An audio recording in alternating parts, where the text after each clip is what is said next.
Prime cost मध्ये आपण factory overheads add करतो. फॅक्टरी ओव्हरहेड्स मध्ये कोणकोणते आयटम येतात ते सगळे आपण बघितले. जे फॅक्टरीशी रिलेटेड असतील ते सगळे आयटम्स एक्सपेन्सेस आपण या ठिकाणी टाकणार आहोत. त्याच्यानंतर आपण शोधली होती फॅक्टरी कॉस्ट किंवा वर्क्स कॉस्ट सगळे ऍड केल्यानंतर. आणि फॅक्टरी कॉस्ट मध्ये आपण ऍड करतो ऑफिस अँड ऍडमिनिस्ट्रेटिव्ह ओव्हरहेड्स. आता ऑफिस अँड ऍडमिनिस्ट्रेटिव्ह ओव्हरहेड्स जे आहेत ते काय आहेत? ऑफिसमध्ये येणारे सगळे खर्च.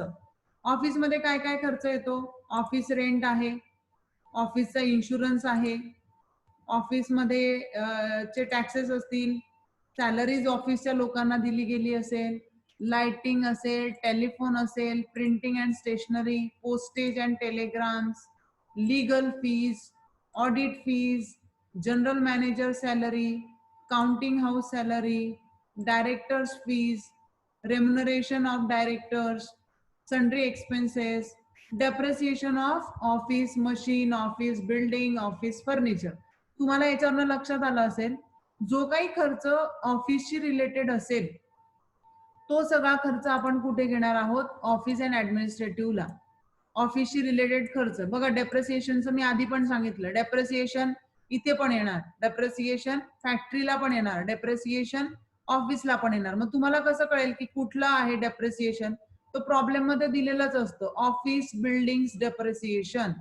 किंवा डेप्रिसिएशन दिलं असेल ऑफिस 1/4 असेल, 2/4 आपण म्हणू, वेगवेगळ्या रेशो देऊन फॅक्टरी किंवा ऑफिस सेलिंग डिस्ट्रीब्युशन या पद्धतीने ते दिलं असेल. म्हणजे डेप्रिसिएशन इथे पण आहे, डेप्रिसिएशन इथे पण आहे. तुम्ही म्हणाल सॅलरी वेजेस दोघंकडे आहे, तर जी फॅक्टरीची असेल ती फॅक्टरी ओव्हरहेड्सला टाकायची, जी ऑफिसची असेल ती ऑफिस ओव्हरहेडला टाकायची. टेलिफोन असेल, टेलिफोन दोघीकडे लागतो, फॅक्टरीला पण टेलिफोनच्या असेल आणि ऑफिसला पण टेलिफोन असेल. तर प्रॉब्लेम मध्ये तुम्हाला डायरेक्ट दिलेलं असतं ऑफिसशी रिलेटेड टेलिफोन चार्जेस किती आणि फॅक्टरीशी रिलेटेड ते चार्जेस किती, या पद्धतीने दिलेलं असतं. तुम्हाला हे सगळे प्रोडक्ट समजून घेतले तुम्ही पाहिजेत की कोणते एक्सपेन्सेस इकडे टाकायचे फॅक्टरीला आणि कोणते एक्सपेन्सेस आपण ऑफिसला टाकायचे. जेव्हा आपण फॅक्टरी ओव्हरहेड्स मध्ये office and administrative overheads add करतो तेव्हा आपल्याला सी पार्ट मिळतो आपला, कॉस्ट ऑफ प्रोडक्शन. म्हणजे टोटल करायची. इथली आपण टोटल किती काढली होती? आता आपण जी टोटल काढली होती फॅक्टरी कॉस्ट आपली आली होती 30,000. समजा माझे 1-2 आयटम्स याच्यामध्ये मी वाढवते की ऑफिसचं रेंट समजा 5,000 आहे आणि ऑडिटरची फी आपण देतो आहे 2,000. तर याची टोटल मी करणार 30,000 प्लस 5,000 प्लस 2,000. माझं कॉस्ट ऑफ प्रोडक्शन मला मिळणार 37,000. किती आलं माझं कॉस्ट ऑफ प्रोडक्शन? 37,000 आलं. म्हणजे तुम्ही फॉर्मॅट लक्षात ठेवा. पहिले direct material, direct labour, direct expenses तिघांची टोटल केली की आपल्याला मिळतं प्राइम कॉस्ट. प्राइम कॉस्ट मध्ये जे आपण काय ऍड करायचं? फॅक्टरी एक्सपेन्सेस ऍड करायचे. फॅक्टरी एक्सपेन्सेस मध्ये कोणकोणते येतात ते आपण पाहिलं. ऑल फॅक्टरी एक्सपेन्सेस हे तुम्हाला सगळे पाठ करून घ्यायचे आहेत. त्याच्यामध्ये ऍड करायचं opening balance of work in progress, त्याच्यामध्ये क्लोज करायचं लेस करायचं closing balance of work in progress.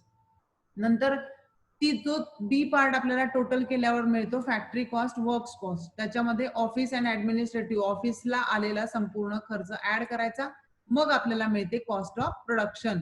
मग आपल्याला मिळतं कॉस्ट ऑफ प्रोडक्शन. आता कॉस्ट ऑफ प्रोडक्शन मिळाल्यानंतर आपल्याला त्याच्यामध्ये ऍड करावे लागतात. आपला तिसरा पार्ट बाकी आहे. तुम्हाला जर लक्षात असेल तर तिसरा पार्ट कोणता बाकी आहे आपला बाकी आहे सेलिंग अँड डिस्ट्रीब्युशनचा ओव्हरहेड. सेलिंग अँड डिस्ट्रीब्युशनचे इनडायरेक्ट सगळे एक्सपेन्सेस. पण त्याच्या आधी कॉस्ट ऑफ प्रोडक्शन मध्ये ऍड करायचं opening stock of finish goods.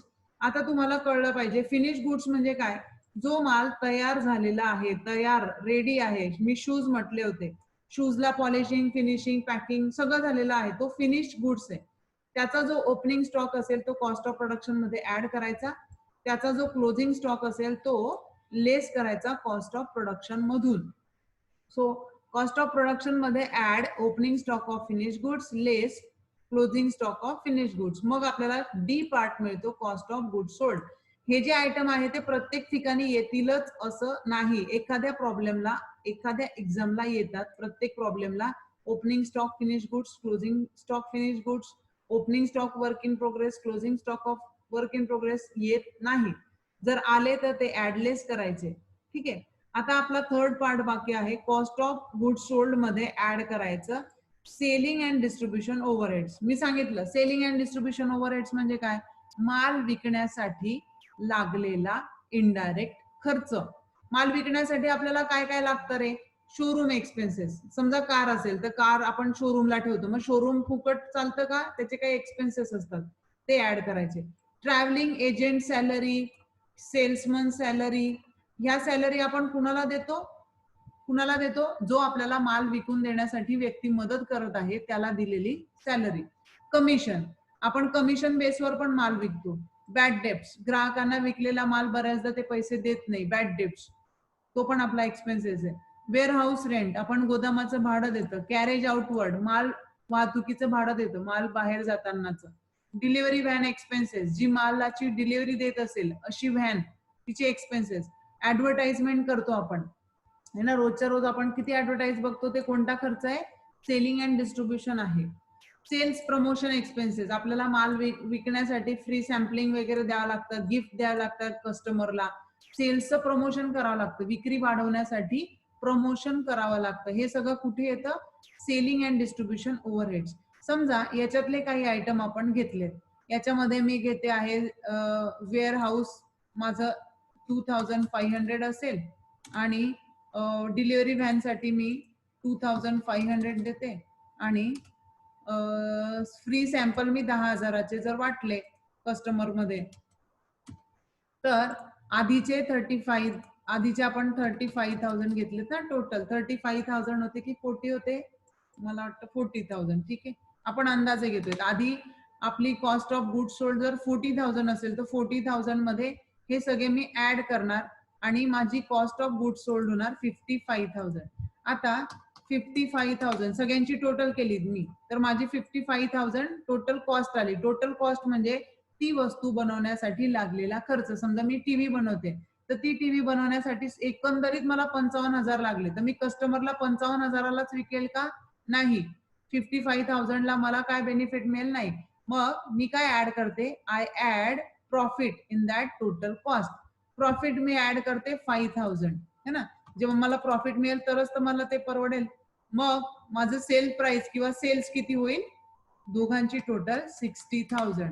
म्हणजे माझी सेलिंग प्राइस आहे त्या टीव्हीची 60,000.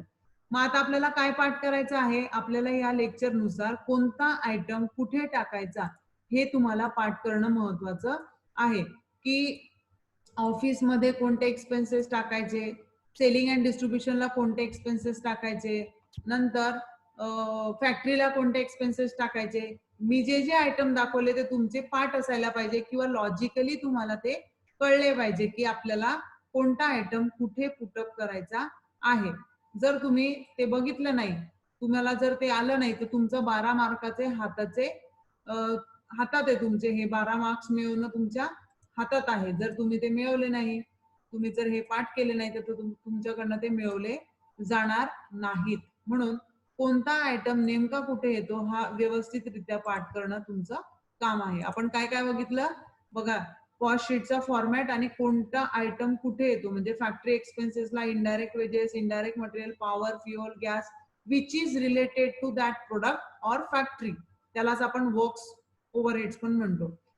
तर ऑफिस अँड ऍडमिनिस्ट्रेटिव्हला कोणते येतात? ऑफिसचं रेंट, ऑफिसचं insurance, taxes, salary, lighting, fitting, telephone, printing, हे सगळे ऑफिसशी रिलेटेड खर्च. नंतर सेलिंग अँड डिस्ट्रीब्युशनला showroom expenses, travelling agent, salesman, सगळे सेलिंग अँड डिस्ट्रीब्युशनचे रिलेटेड असलेले सगळे खर्च. कोणता कशाला काय म्हणतात ते पण तुमचं पाठ असलं पाहिजे. पहिली आपल्याला कॉस्ट मिळते प्राइम कॉस्ट, दुसरी आपल्याला मिळते फॅक्टरी कॉस्ट, तिलाच म्हणतात जातं वर्क्स कॉस्ट. तिसरी आपल्याला मिळते कॉस्ट ऑफ प्रोडक्शन किंवा direct cost of good sold. Cost of good sold नंतर आपल्याला मिळते टोटल कॉस्ट. टोटल कॉस्ट मध्ये आपण ऍड करतो प्रॉफिट आणि फायनली आपल्याला मिळते सेल्स. या पद्धतीने तुम्हाला कॉस्ट शीट तयार करायचं आहे. कॉस्ट शीट तयार करण्यासाठी तुम्हाला 12 मार्क्स मिळतात. 12 मार्क्स साठी हा प्रॉब्लेम येतो, कंपल्सरी प्रॉब्लेम असतो. पुढच्या लेक्चरला आपण डायरेक्ट प्रॉब्लेम कसा सॉल्व्ह करायचा ते बघणार आहोत. भेटूयात पुढच्या लेक्चर.